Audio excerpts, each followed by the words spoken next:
Imagine a 1959 driveway. In front of a British semi-detached home, a father takes a step back to admire his brand-new automobile, its chrome reflecting the evening light. It appears to be a downsized version of the American ideal.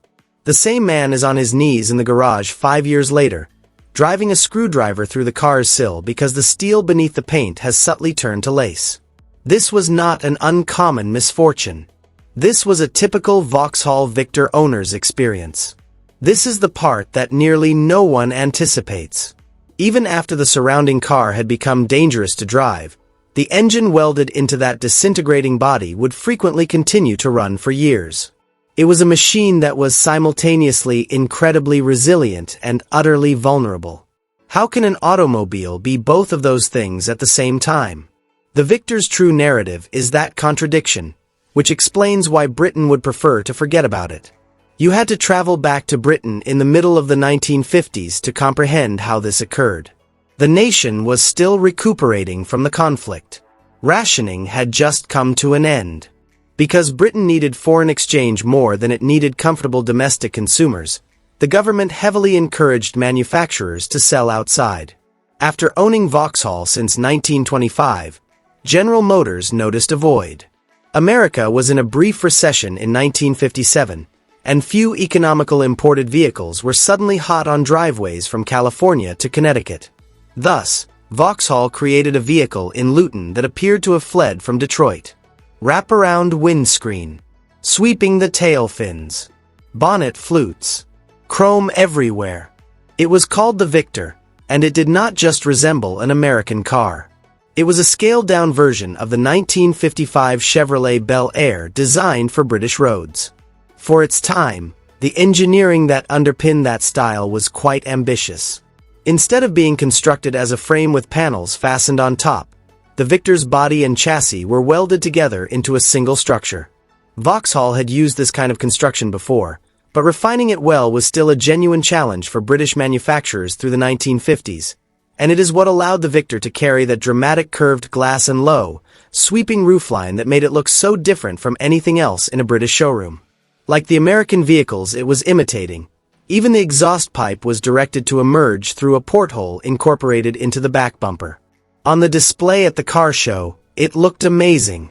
Now here is the secret Britain tried to forget. From the beginning, that same ingenious architecture was silently killing itself. In order to keep the Victor reasonably priced, Vauxhall employed thin, poorly treated steel, which was constantly under mechanical stress inside a unibody shell, especially around the sharply curved dogleg windscreen pillars. In 1957, the Victor's pillars were about as stressed as steel could go because highly stressed steel corrodes more quickly than steel left alone. Add to that the exhaust porthole in the back bumper, which retained dampness right against bare metal, and door seals around that wraparound glass that let moisture crawl in every time it rained. Within a few short years, sills corroded from the inside out. Wheel arches crumbled. Floor pans thinned until some owners literally could see daylight through the carpet. The Victor's rust issue was more than just a rumor by the middle of the 1960s. Every street in Britain was aware of it.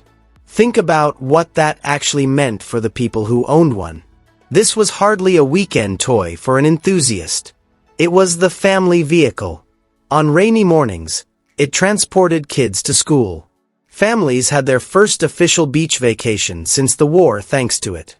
It was a tiny, proud sign that the gloomy 1950s were finally receding from many households, as it was the first truly modern item they had ever purchased. It was more than just inconvenient to watch that same car eat itself alive in a few winters.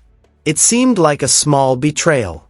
Neighbors who had admired the automobile in 1958 were quietly repairing its sills by 1963, and more than a few simply gave up and traded it in early, the shine of that showroom moment reduced to rust dust in the wheel arches. And yet, commercially, the Victor was still a genuine success story in its first years, which makes the whole thing even tougher to explain away. By the end of 1959, Vauxhall had sold well over 250,000 of them, and the Victor briefly rose to the top of the British automobile export rankings.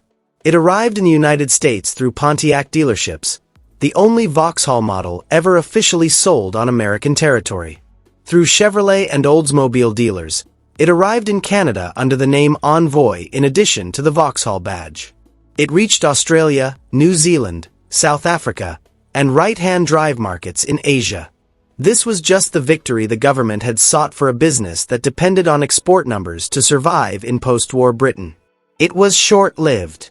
When domestic manufacturers introduced their own tiny cars around 1960, American consumers who had briefly welcomed small imports during the 1957 downturn were immediately drawn back to Detroit, and Vauxhall's brief American adventure came to an almost immediate end.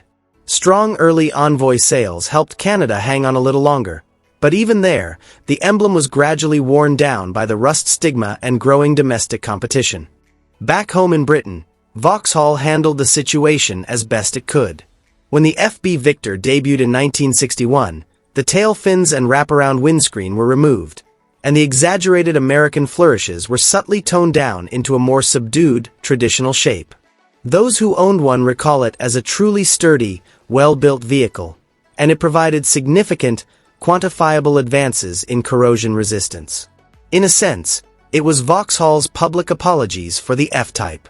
With the FC in 1964 and the FD in 1967, which debuted the six-cylinder Ventura variant with an engine taken from Vauxhall's larger Cresta line, the Victor continued to evolve. The FC was marketed with the almost defensive slogan of 101 improvements. Everywhere Victor owners congregate, a story that distinguishes those who truly lived with these vehicles from those who merely recall the rust jokes keeps coming up. The engines had a reputation for continuing to function long after the bodywork surrounding them had actually become dangerous, even in the worst damaged F-Type and early FB cars.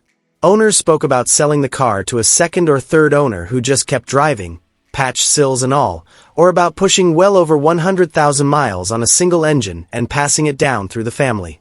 It had an odd pride about it. The car might be melting beneath your feet, yet on a chilly morning, it would very likely still start with the first turn of the key.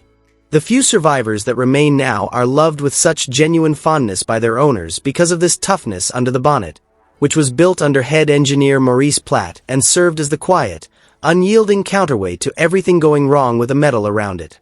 The FE Victor, the biggest and most comprehensive vehicle in the entire lineup, was introduced in 1972 under the self-assured moniker of the Transcontinentals, marking the end of the lineup. It was a truly successful family tavern on paper. However, the world was changing more quickly than Vauxhall could keep up. Almost immediately, the 1973 oil crisis shifted British consumers' preferences for cars towards more compact and economical vehicles. Then, in 1975, Vauxhall introduced its own new Cavalier, which was smaller and more contemporary but priced confusingly close to the aging Victor, making the older vehicle appear both out-of-date and oddly pricey. Before the model was discreetly renamed the VX series in January 1976, sales of the FE plummeted to just 55,000 copies. This was a somber, almost contrite conclusion for a vehicle that had once been Britain's proudest export. The entire point of this story is that what remains of Victor now is very rare. If you ask around at any British historic vehicle meet, you'll hear the same refrain. Folks remember these cars all over the place when they were younger, and then they just vanished off the road, seemingly overnight.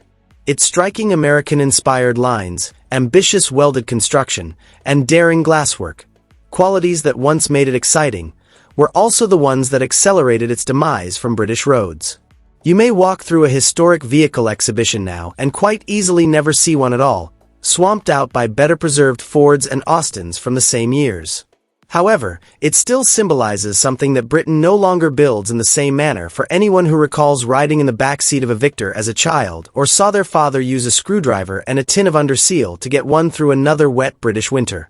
One rusty sill at a time, this car silently and methodically paid the price for daring to appear like nothing else on the road. If you enjoy learning about the history of the automobiles that Britain manufactured, exported, cherished, and eventually allowed to rust away, you might want to consider subscribing. There are lots more of these forgotten stories remaining to tell.